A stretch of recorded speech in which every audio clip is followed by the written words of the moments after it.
नमस्कार दोस्तों, स्वागत है आप सभी का मेरे YouTube channel stock market helper में। तो आज हम बात करने वाले हैं पोजिशनल ट्रेडिंग की।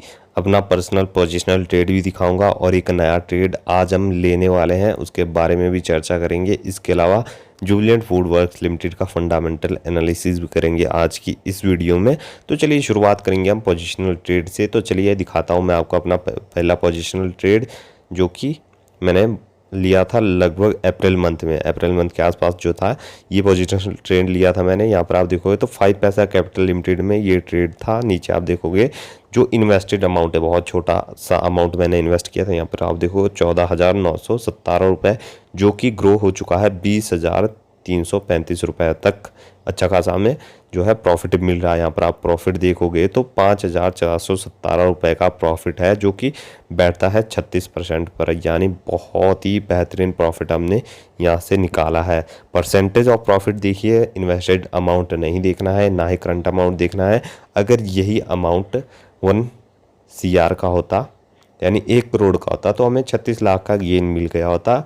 तो मतलब आप देख सकते हो क्वांटिटीज़ जो मेरे पास थी। यहाँ पर आप देखोगे तो 50 क्वांटिटीज़ यहाँ पर हमने ली थी। बाइंग प्राइस आप देखोगे तो 298 का था, जो कि इसने लगभग अप्रैल मंथ के आसपास ये स्टॉक ट्रेड कर रहा था 298 पर। उसके बाद ये कभी 298 पर आया ही नहीं। तो आप देख सकते हो जो मेरा एनालिसिस था वो बहुत ही अच्छा चला है और बहुत ही अच्छा प्रॉफिट हमें यहाँ से मिल रहा है। तो यहाँ पर आप देखोगे तो अच्छा खासा प्रॉफिट मिल रहा है। और अभी आने वाले हैं कंपनी के Q1 के रिजल्ट्स। Q1 के रिजल्ट्स अगर अच्छे रहते हैं तो इसे और कैरी फॉरवर्ड करेंगे, नहीं तो हम पोजीशन इस ट्रेड से बाहर भी मैं निकल सकता हूँ। तो कॉपी नहीं करना है ब्लाइंडली। वापस से डिस्क्लेमर, ये एजुकेशनल पर्पज़ के लिए वीडियो है। अभी आप यहाँ पर पोजिशनल ट्रेड लेने जाओगे तो आपको सक्सेस मिले या ना मिले उसकी कोई गारंटी नहीं है। हर एक चीज़ का टाइम होता है, तो ब्लाइंडली आपको जो है कॉपी नहीं करना है। चलिए अगले ट्रेड के ऊपर चलते हैं, जो अभी मैंने लिया है हाल फिलहाल में। तो यहाँ पर आप देखोगे तो जुबिलेंट फूड वर्क्स लिमिटेड में ये मेरा ट्रेड है। यहाँ पर आप देखो तो मेरे पास पहले 2 क्वांटिटीज़ थी, 2 क्वांटिटीज़ मैंने ऐड की, साथ में फंडामेंटल एनालिसिस भी किया, कंपनी को समझा। उसके बाद मैंने 57 क्वांटिटीज़ और ऐड कर ली। इन क्वांटिटीज हम आगे भी बढ़ाएंगे। अगर हमारा पोजिशनल ट्रेड सक्सेसफुल चलता है तो क्वांटिटीज़ और इसमें ऐड करने वाले हैं। और ये रहेगा हमारा 5 to 6 मंथ का ट्रेड। और यहाँ से हमें 20 से 30% का प्रॉफिट निकालना है, यानी 20 से 30% का प्रॉफिट। अब अगर हमारा यहाँ से जुबिलेंट फूड से निकलता है तो ये जो ट्रेड रहेगा हमारा सक्सेसफुल ट्रेड रहेगा। तो यहाँ पर आप देखोगे जो हमारा इन्वेस्टेड अमाउंट है, बहुत ही छोटा अमाउंट हमने यहाँ पर इन्वेस्ट किया है। 28,974 रुपये का एक छोटा सा अमाउंट हमने डाला है जुबिलेंट फूड वर्क्स लिमिटेड में। और क्वांटिटीज़ 59 की है। क्वांटिटीज़ और भी बढ़ाएंगे अगर सक्सेसफुल चलता है। यहाँ पर एवरेज प्राइस आप देखोगे, LTPE देखोगे तो यहाँ पर जो है LTPE से ऊपर आपको एवरेज प्राइस दिख जाएगा। तो 491 रुपये का एवरेज प्राइस है। और अभी आप देखोगे तो 77 रुपये का प्रॉफिट यहाँ पर हमें देखने को मिला है। अभी कोई भी प्रॉफिट है ना, मात्र 0.27%, यानी आप मान के चलोगे अभी कुछ नहीं हुआ है। लेकिन जो ये ट्रेड रहने वाला है ये आपको दिखाता रहूँगा मैं कितना परसेंटेज ऑफ प्रॉफिट आएगा। 5 या 6 मंथ तक हम इसे ले जाएंगे, उससे ज़्यादा हम नहीं ले जाएंगे। अगर उससे आगे जाता है तो यहाँ से हम एग्ज़िट कर जाएंगे, चाहे हमारा प्रॉफिट रहेगा चाहे लॉस रहेगा। जो भी होगा वो आपको मैं दिखाता रहूँगा इसी चैनल पर। तो सब्सक्राइब कर लेना अगर आपको इस पोजिशनल ट्रेड को देखना है किस तरह का ये जाता है। तो चलिए अब बात कर लेते हैं जुबिलेंट फूड वर्क्स लिमिटेड का, थोड़ा सा फंडामेंटल एनालिसिस कर लेते हैं, बैलेंस शीट के बारे में बात करेंगे। तो चलिए डायरेक्ट चलते हैं हम कंपनी की फंडामेंटल एनालिसिस करने के लिए।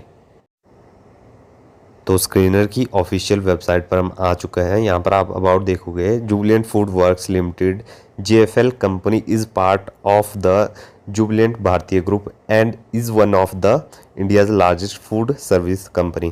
तो यहाँ पर आप देखोगे जो जुबिलेंट फूड वर्क्स लिमिटेड है वो एक पार्ट है जुबिलेंट फूड भारतीय ग्रुप का, यानी एक ग्रुप है जुबिलेंट भारतीय ग्रुप, जिनकी एक हमें लिस्टेड एंटिटी देखने को मिलती है जुबिलेंट फूड वर्क्स लिमिटेड। और जो जुबिलेंट भारतीय ग्रुप है उसमें बहुत सारी कंपनीज़ है, यानी आप देखोगे तो एक बहुत बड़ा ग्रुप है और एक जाना माना ग्रुप है जुबिलेंट भारतीय ग्रुप।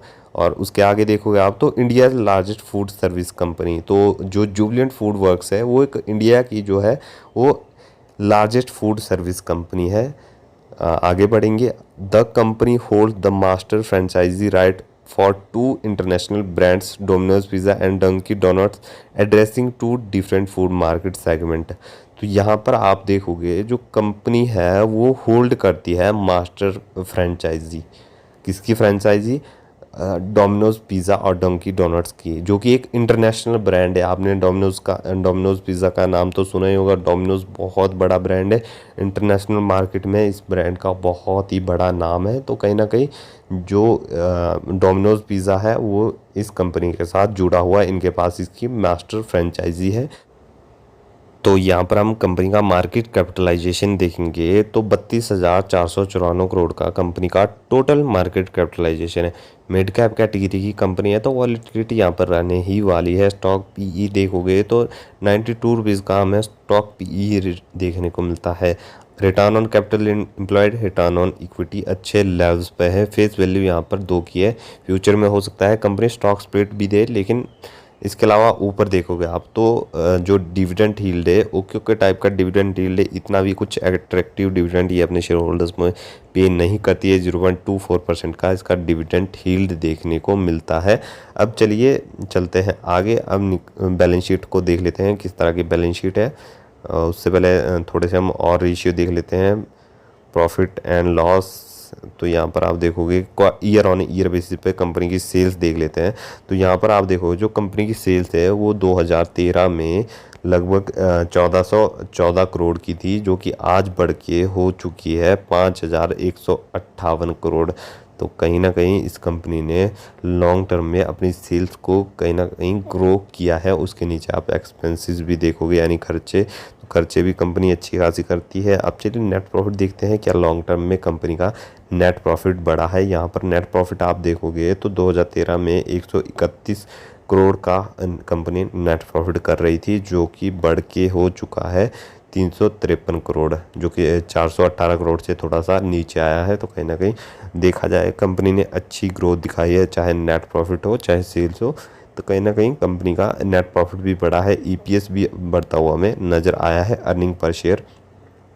और साथ में यहाँ पर देखेंगे कंपाउंडेड प्रॉफिट ग्रोथ। तो यहाँ पर कंपाउंडेड प्रॉफिट ग्रोथ 10 साल की यहाँ पर 10% रही है। और कंपाउंडेड सेल ग्रोथ आप देखोगे तो 10 साल की 14%। उसके आगे स्टॉक CAGR देखोगे, कंपाउंडिंग देखोगे तो 16% की 10 साल में इसने कंपाउंडिंग दी है। और रिटर्न ऑन इक्विटी देखोगे तो अच्छी खासी देखने को मिली है 21% की 5 सालों में देखोगे तो 23%, 21% 3 सालों में, लास्ट ईयर में 28%। तो कहीं ना कहीं जितने भी पैरामीटर्स है कंपनी के हमें अच्छे देखने को मिल रहे हैं। अब यहाँ पर रिजर्व्स आप देखोगे तो कंपनी जो है रिजर्व्स अच्छे खासे होल्ड कर रही है। यहाँ पर रिजर्व्स देखोगे तो आप लगभग 2013 में कंपनी के पास रिजर्व थे 364 करोड़ के, जो कि बढ़ के हो चुके हैं 1906 करोड़। बहुत मैसिव कंपनी ने जंप दिखाया है। और वहीं आप देखोगे तो कहीं ना कहीं कंपनी की बैलेंस शीट में डेट आता हुआ हमें नज़र आया है। कहीं ना कहीं लोन भी कंपनी ने अच्छा खासा उठा दिया है। यहाँ पर आप देखोगे एक टाइम पर कंपनी जो थी डेट फ्री थी, लेकिन अभी जो है कंपनी के पास जो डेट आ चुका है 2554 करोड़ का कंपनी ने डेट उठाया है।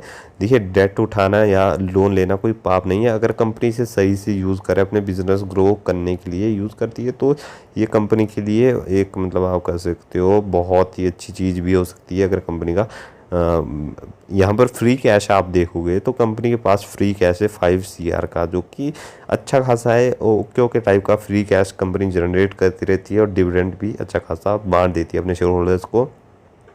अब बात कर लेते हैं शेयर होल्डिंग पैटर्न की। शेयर होल्डिंग पैटर्न यहाँ पर आप देखोगे तो 41% से ज़्यादा की हिस्सेदारी प्रमोटर्स की है, जो कि स्टेबल बने हुए बहुत टाइम से। इन्होंने अपना शेयर बिल्कुल भी नहीं बेचा है। उसके नीचे FIs आप देखोगे, फॉरेन इन्वेस्टर्स, तो एक टाइम पर ये जो थे अच्छे खासे शेयर होल्ड कर रहे थे। इन्होंने अपने थोड़े से शेयर जो है वो सेल किए। यहाँ पर आप देखोगे तो अभी जो है 25% की हिस्सेदारी FIs के पास देखने को मिल रही है। उसके नीचे देखोगे तो DIs, डोमेस्टिक इंस्टीट्यूट इन्वेस्टर्स, लगभग 21% की हिस्सेदारी है। और गवर्नमेंट भी यहाँ पर 0.28% की हिस्सेदारी लेके बैठी हुई है। पब्लिक यहाँ पर देखोगे तो ओके ओके टाइप की हिस्सेदारी है, पब्लिक के पास कुछ खास दिया नहीं है। देखिए जितनी भी अच्छी कंपनी होगी, जितने फंडामेंटल्स कंपनी के स्ट्रॉन्ग होगी, उतनी ही पब्लिक की हिस्सेदारी कम रहती है। यहाँ पर देखो तो 10.5% के आसपास पब्लिक की हिस्सेदारी, अदर की यहाँ पर 0.18% की हिस्सेदारी देखने को मिल रही है। तो यहाँ पर आप चाहे शेयर होल्डिंग पैटर्न हो, चाहे बैलेंस शीट हो, तो सारी चीज़ें हमें अच्छी देखने को मिली है। फ्री कैश भी कभी कभार कंपनी जनरेट करती रहती है और एसेट्स भी कंपनी के पास अच्छे हैं। लाइबिलिटीज़ कंपनी की कम देखने को मिलती है।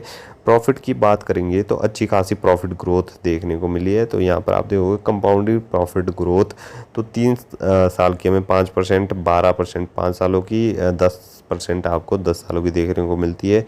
फ्री कैश कंपनी का अच्छा खासा है। इसके अलावा क्वार्टर ऑन क्वार्टर बेसिस पर भी कंपनी अच्छी खासी परफॉर्मेंस दिखाती है। तो ये कंपनी मेरे हिसाब से बहुत ही अच्छी है पोजिशनल ट्रेड लेने के लिए। और अभी जो है स्टॉक अच्छा खासा अपने हायर साइड से करेक्शन दिखा चुका है। तो फोकस बना के रखना है आपको कंपनी के क्वार्टर 1 के रिजल्ट्स के ऊपर, जो कि जल्दी हमें आते हुए नज़र आने वाले हैं। तो ये थी हमारी आज की वीडियो। अच्छी लगी लाइक करें, चैनल को सब्सक्राइब करें। और वापस से डिस्क्लेमर, कोई भी ब्लाइंडली निवेश नहीं करना है। वीडियो देख के कोई भी ट्रेड नहीं लेना है आपको, अपनी स्टडी पहले करनी है। तो मिलते हैं अगली वीडियो में।